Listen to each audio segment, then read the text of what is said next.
ভ্রমণ মানে শুধু গন্তব্য না, ভ্রমণ মানে একটা সিদ্ধান্তও বটে।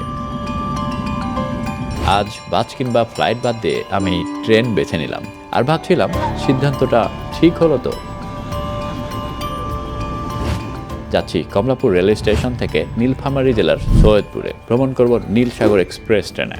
এই যাত্রায় আমি বোঝার চেষ্টা করব এই ট্রেনের সিট কতটা কমফোর্টেবল, কোচ কতটা পরিষ্কার, এই ট্রেনের ক্যান্টিনের খাবারের কোয়ালিটি কেমন, আর ভিড়ের মধ্যে সেফটি বা কেমন থাকবে। সব থেকে বড় কথা, সময় মতো এই ট্রেন পৌঁছায় কিনা। সবকিছু মিলিয়ে একটা প্রশ্নের উত্তর খুঁজে বের করার চেষ্টা করব, এই ট্রেন জার্নি কি সত্যি অর্থিত। So welcome to miles with Mustafiz. জি, চ্যানেলের নামটা বদলেছি কারণ এখন থেকে প্রতিটা ব্লগ মানে শুধু ভ্রমণ না, প্রতিটা মাইলেই এক একটা গল্প।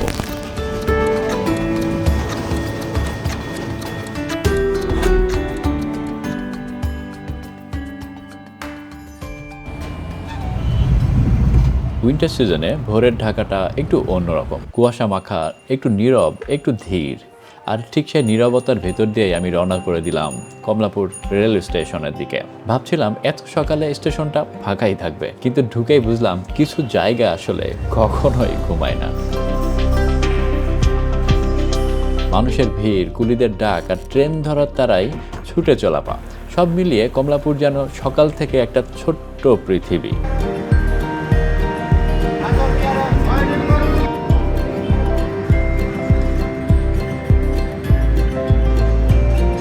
স্টেশনে ঢোকার পরেই ডিজিটাল বোর্ডে চোখ পড়লো।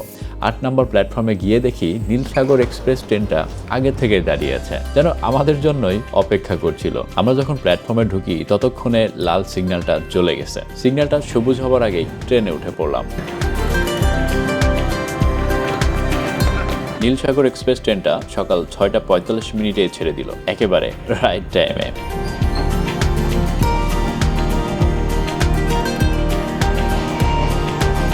আমার ভেতরে কোথাও একটা নতুন আনন্দ জেগে উঠলো, একটা নতুন জায়গাকে প্রথমবার চোখে দেখা আর মনে রাখার আনন্দ। আর আজকে আমার সাথে যাত্রা করতেছে অমি ভাই, পেটুক কাপলের রাসিফ, ইপসা, তিলা আছে এবং নাফিজ আছে। তো আমরা সবাই মিলে যাত্রা করব। আমি এই যাত্রাতে শেয়ার করব আসলে কি কি ঘটে আমাদের এই যাত্রায়। সৈয়দপুরে যাব আমরা 12টা স্টপেজ পার করে। 13 নম্বর স্টপেজ হবে হচ্ছে সৈয়দপুর। আমরা যাত্রা শুরু করলাম 6:45টার দিকে এবং আমরা পৌঁছাবো আশা করতেছি 2টার দিকে। বন্ধু বান্ধব সাথে থাকলে ট্রেন যাত্রার মিনিংটাই চেঞ্জ হয়ে যায়। এখানে গল্প হয়, হাসি হয় আর নতুন নতুন স্মৃতির জন্ম হয়। আমরাও গল্পে মশগুল হয়ে গেলাম। এটা কি পাচ্ছ? সূর্যের চুম্বু থেকে সূর্যের চুম্বু। আর ইংলিশে কি বলে? সানবাত। কিছুক্ষণ পর আমি চলে গেলাম চলন্ত ট্রেনের দরজার কাছে। দরজা খুলে যে শীতল বাতাস মুখে লাগে তার অনুভূতি বুঝতে হলে একেবারে এখানে এসেই দাঁড়াতে হবে, তবে একটু সাবধানতার সাথে। এখানে দাঁড়িয়ে মনে হলো আমাদের জীবনও হয়তো এমনই, এক একটা স্টেশন, এক একটা মানুষ, এক একটা দৃশ্য, আর আমরা শুধু জানালার পাশে বসে নিজেকে নতুন করে খুঁজে পাওয়ার চেষ্টা করি। আমরা তো পুরো লাইফটাই আসলে ট্রেনেই কাটাই, মাঝে মাঝেই জানলা দিয়ে বাইরেটা দুনিয়াটা দেখি। এই জন্য আমার কাছে মনে হয় যে রেল জার্নিটা জীবনের সাথে খুব বেশি প্রাসঙ্গিক। এবং ধন্যবাদ Sam, it means a lot that you allow me. কাকা হাসতেছে কেন তোমরা? এই স্যাম ভালো লাগতেছে না, হঠাৎ করে তার এক্সপ্রেশন চেঞ্জ হয়ে গেল। স্যাম আমাকে বলছে এক্সপ্রেশন অরিজিনালটা দিতে। স্যাম আমার কয়েকটা এক্সপ্রেশন তুমি। এর আগে কক্সবাজার এক্সপ্রেস ট্রেন আমরা রিভিউ করেছিলাম। আজকে আমরা এই ট্রেনটা একটু রিভিউ করার চেষ্টা করব, আপনাদের দেখাবো এই ট্রেনের কন্ডিশন কেমন। ট্রেনটার সিটের বসার জায়গাগুলো বেশ প্রশস্ত, যেরকমটা দেখতেছেন। আমরা এক সাইডে 3 জন এবং এক সাইডে 2 জন করে বসতে পারতেছি।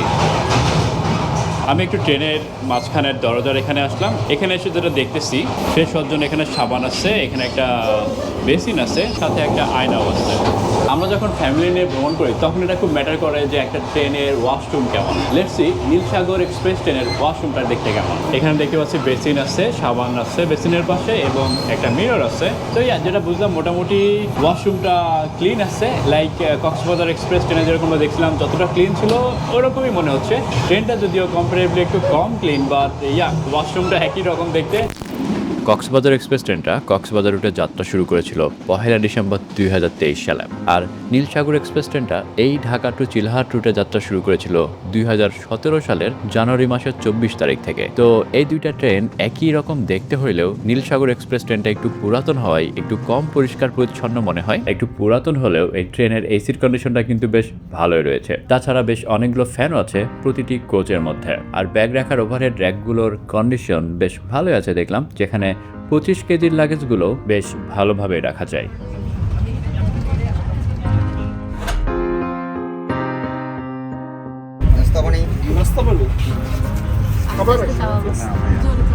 এটা হলো আমাদের ট্রেনের ব্রেকফাস্টে কি আছে আমরা দেখি। এই ট্রেনে ব্রেকফাস্ট হিসেবে 160 টাকার একটা প্যাকেজ দেওয়া হয়, যেখানে ব্রেড, জেলি, এক পিস চিকেন এবং কাটলেট থাকে। এই খাবারগুলোর টেস্ট যেমনই হোক, এই দীর্ঘ যাত্রায় যখন ইচ্ছা খাবার পাওয়া যায়, এটা বেশ ভালো একটা ব্যাপার। এছাড়া সকাল 11টা থেকে লাঞ্চ অ্যাভেলেবেল হয়ে যায়। লাঞ্চে কয়েক রকমের খাবার পাওয়া যায়, যার মধ্যে আমরা নিয়েছিলাম চিকেন বিরিয়ানি এবং এই বক্সে ছিল রাইস, চিকেন, একটা ডিম এবং সালাদ।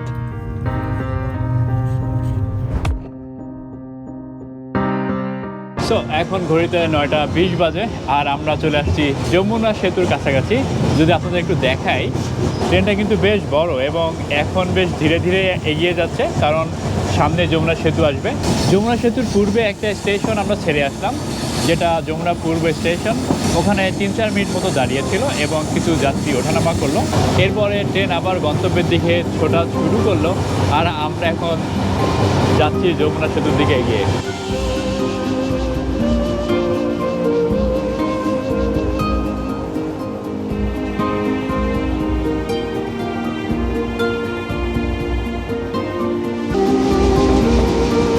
আমরা এখন সয়দাবাদ স্টেশনটা পার হচ্ছি। মনে হচ্ছে এখানে ট্রেনটা থামবে না, বাট এই হলটা পার হয়ে যাচ্ছি। এটা মনে হচ্ছে নতুন একটা স্টেশন, যেটা এখন রেডি হয় নাই, বাট কাজ চলতেছে। এখানে জায়গা এখন থামে নাই। সয়দাবাদটা আসতো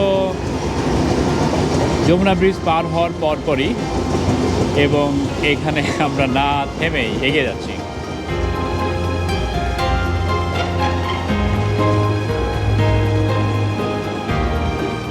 সৈয়দপুরটা আসলে অনেক দূরে, লাইক এখন মোটামুটি 9:30 মতো বাজে। আমাদের সৈয়দপুর পৌঁছাতে সময় লাগবে 7 ঘন্টা, মানে এটা অফিসিয়াল টাইম। 2টার সময় আমাদের পৌঁছানোর কথা। আমরা দেখবো জার্নিটা কেমন হয়। So far so good. এখন যেরকমটা দেখতেছি, ট্রেন একটু দ্রুত এগিয়ে যাচ্ছে, কারণ সামনে হয়তো কোনো সেরকম স্টেশন নাই। অনেক সময় যেটা হচ্ছে, একটা স্টেশন ছাড়ার একটু পরে আবার আরেকটা স্টেশন চলে আসতেছে, সেক্ষেত্রে ট্রেন আসলে ধীরে ধীরে এগিয়ে যাচ্ছে। যমুনা সেতুটা যেরকম বেশ ধীরেই আমরা পার হলাম, এখন ট্রেনের স্পিডটা বাড়তেছে।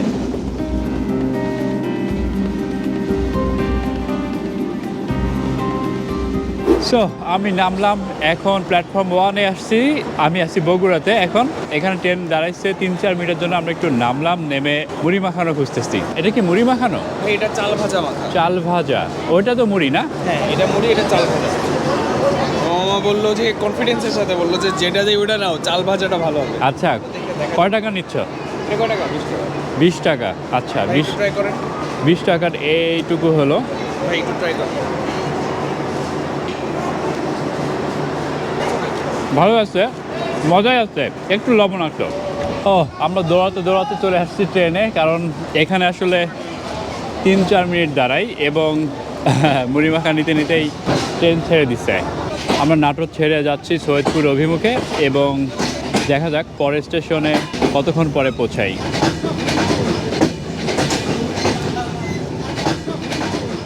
তো আমরা মুড়িটা আসলে কিনে নিয়ে আসলাম এই জন্য যে ট্রেনে যাইতে যাইতে মুড়ি খাইতে আসলে বেশ ভালোই লাগার কথা। জানালার ওই পাশ দিয়ে দৃশ্যপট চেঞ্জ হচ্ছে আর আমরা এখানে শান্ত পরিবেশে বসে মুড়ি খাচ্ছি। ফাইনালি আমরা পার্বতীপুর চলে আসছি। এখানে 10 মিনিট দাঁড়াবে। যেরকম আমরা দেখতেছি, এখানে নানান ধরনের দোকানপাট আছে। এই স্টেশনটা আসলে বেশ ক্রাউডেড এবং এখান থেকে বেশ অনেক যাত্রী ওঠানামা করেন, যার কারণে এখানে 10 মিনিট মতো দাঁড়ানো হয় এবং 10 মিনিট পরে আমাদের ট্রেনটা ছেড়ে চলে যাবে সৈয়দপুর স্টেশনের উদ্দেশ্যে।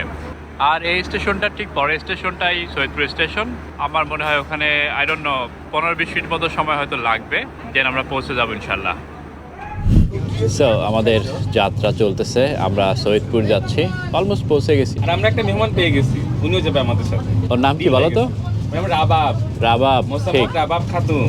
যেটা আমাদের এক্সপিরিয়েন্স হচ্ছে সৈয়দপুরের মানুষ আমাদের মনে হচ্ছে খুবই ভালো, তো আমরা এক্সপেক্ট খুবই ভালো মানে করতেছি। কিন্তু আন্টিরা সবাই দাওয়াত দিচ্ছে আমাদের সৈয়দপুরে যাওয়ার আগে আমাদের 2-3টা আন্টি তারা দাওয়াত দিয়ে দিছে, এবং আমি তো প্রায় কবুল দাওয়াতে, কিন্তু ওরা যেতে চাচ্ছে না। বাট আবার যদি আসে আন্টি নাম্বারটা আমি নিয়ে রাখবো, হিসাবে আমি থাকবো। খুবই ভালো, খুবই আন্তরিক।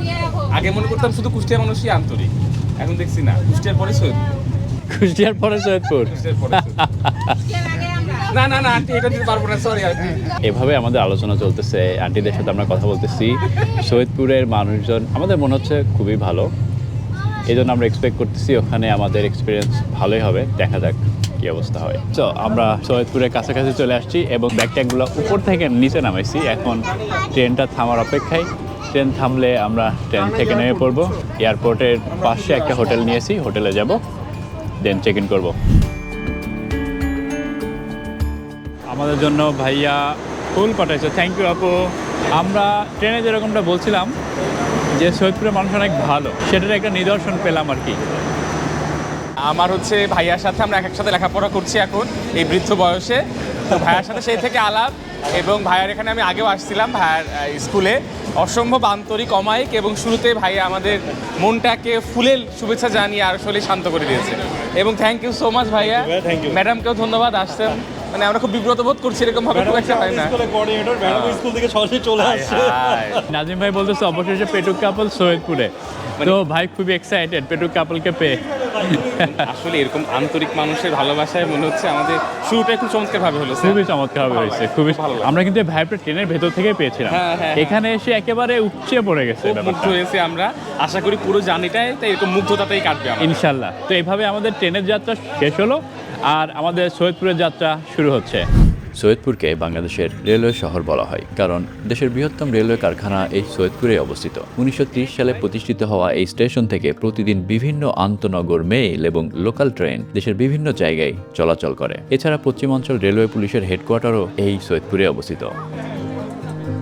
এটা হলো স্টেশনের ভেতরের পার্ট, ওইটা হলো টিকিট কাউন্টার, ওখান থেকে টিকিট নিয়ে সবাই প্ল্যাটফর্মে ঢুকে, এবং আমরা যেমন নেমে বেরোয় আসলাম, অনেকে ট্রেনে ওঠার জন্য ওইদিকে যাই। সো আমরা সৈয়দপুর রেলওয়ে স্টেশনের সামনে দাঁড়ায় আছি। এখানে প্রধান যানবাহনই হচ্ছে এই অটোরিকশাগুলা, অন্যান্য শহরের মতো এখানেও অটোরিকশার বেশ ব্যাপ্তি দেখা যাচ্ছে। আমরা একটা অটো নিচ্ছি, অটো নিয়ে আমরা এখন আমাদের হোটেলের দিকে যাচ্ছি। আর কিছু বলবো?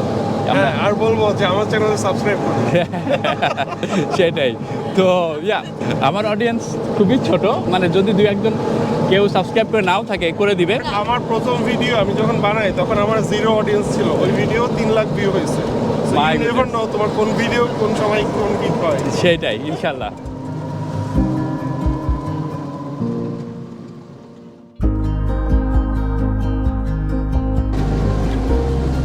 সৈয়দপুর রেল স্টেশন থেকে এয়ারপোর্টের দূরত্ব খুবই কাছে, মাত্র 1.5 কিলোমিটারের মতো। আর এয়ারপোর্টের ঠিক সামনেই আমাদের হোটেল এয়ার স্টার অবস্থিত। হোটেলে পৌঁছে আমরা easy check in procedure complete করে রুমের দিকে এগিয়ে গেলাম।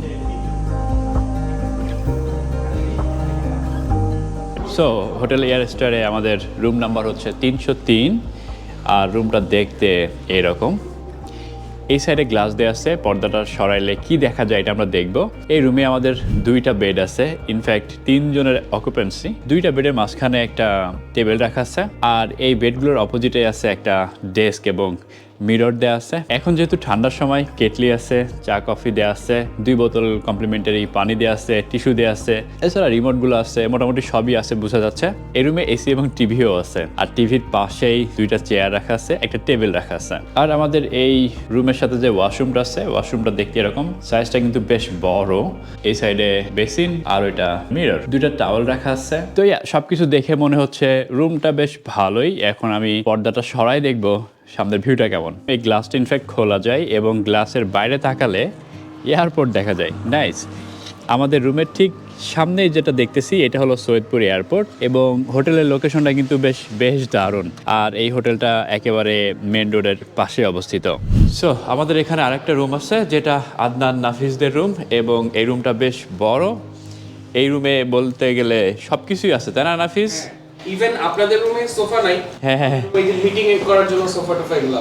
এখানে 3টা বেড আছে, 2টা ডাবল বেড আর একটা সিঙ্গেল বেড। ক্যান্টনমেন্ট এরিয়া না? এই জাস্ট এই গাছটাও কিন্তু ক্যান্টনমেন্টের। আচ্ছা, বাহ। এখান থেকে ক্যান্টনমেন্ট এরিয়ার একটা অ্যাক্সেস ওরা রুম থেকেই পেয়ে যাচ্ছে, মানে দেখতে পাচ্ছেন। ওয়াশরুমটা অনেক বড়, শাওয়ারের জন্য আলাদা একটা বক্স করা আছে যাতে পানি এদিকে না আসে। This is very good. আমাদের ওই রুমগুলোতে নেই, বাট এটাই আছে। ওয়াশরুমের মধ্যে একটা মিরর এবং সুন্দর একটা বেসিনও আছে। চা কফি এগুলো সব আমরা ইউজ করে ফেলছি। আচ্ছা, এগুলো সব ছিল। জানো তো জি ভাই। রুমে বেডগুলো অনেক, মানে 4 জন থাকার bed। 4 জন বলতে আমি দেখতেছি ভাই 2টা ডাবল বেড, মানে 4-4-5 জন ইচ্ছা করলে থাকা যাবে। আমি জানি না যদিও টোটাল কয়জন থাকা যায়, মানে অ্যালাউ করে, বাট মনে হয় কিন্তু যেহেতু আছে সিট, অবশ্যই অ্যালাউ তো করবেই, কারণ তোমার সিটই তো তোমার 5 জন থাকার। হ্যাঁ 5 জন থাকার মতো। তো ওভারঅল আমাদের এই হোটেলটা ভালোই না ভাই বলেন? মানে বেশ রুমগুলো বেশ প্রশস্ত, 2 জনের রুমগুলোতেও এনাফ জায়গা আছে। 3 জনের বা 5 জনের রুমটা তো অনেক বড়, পরিষ্কার পরিচ্ছন্ন, ওনারা ক্লিন করে দিচ্ছে। আর যে কোনো কিছু চাইলেই ওনারা আসলে রুমে দিয়ে যাচ্ছে। সো সার্ভিসও বেশ ভালোই বলবো। হোটেল এয়ার স্টারের রুফটপটাও বেশ সুন্দর। রুফটপে দাঁড়ালে সৈয়দপুর এয়ারপোর্টটা বেশ ভালোভাবেই দেখা যায়। এই রুফটপটা মেইনলি একটা রেস্টুরেন্ট হিসেবে ব্যবহার করা হয়, যেখানে বারবিকিউয়েরও ব্যবস্থা রয়েছে। তো ওভারঅল রুফটপটা দেখতে বেশ সুন্দর, আর ওরা এটাকে বেশ পরিষ্কার পরিচ্ছন্ন করেই রাখে।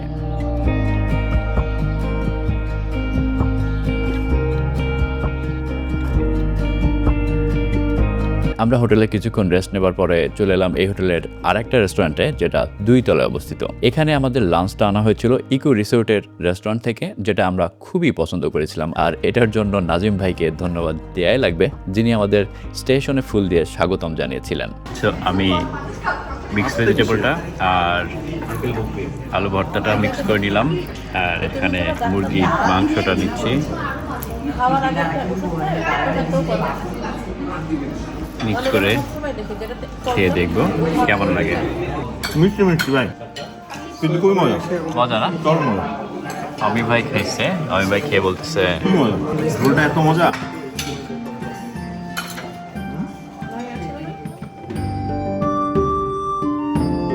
আমার নেক্সট ব্লগে আপনাদের সৈয়দপুরের বিশেষ বিশেষ কিছু জায়গা দেখাবো। 1737 সাল থেকে শুরু করে ইতিহাসের একটা টাইম লাইন ধরে আপনাদের বোঝানোর চেষ্টা করব এই অঞ্চলে কিভাবে জনবসতি গড়ে উঠলো এবং এই শহরটি পরবর্তীতে কিভাবে বাংলাদেশের একটি গুরুত্বপূর্ণ উপজেলায় পরিণত হলো। আর পেটুক কাপলের সাথে এটা আমার প্রথম ট্যুর, এবং আমরা একসাথে সৈয়দপুরে অনেক ঘোরাঘুরি করেছি এবং এখানকার বিখ্যাত প্রায় সব খাবারই ট্রাই করেছি। তো নেক্সট ব্লগটা মিস করতে না চাইলে আমার এবং পেটুক কাপলের 2 জনের চ্যানেলই সাবস্ক্রাইব করে রাখতে পারেন। এরকমও হতে পারে আমাদের ব্লগ দেখার পরে আপনার নেক্সট ট্যুর ডেস্টিনেশন হিসেবে সৈয়দপুরকে আপনি বেছে নিতে পারেন। তো দেখা হচ্ছে নেক্সট ব্লগে, সে পর্যন্ত ভালো থাকবেন, ধন্যবাদ।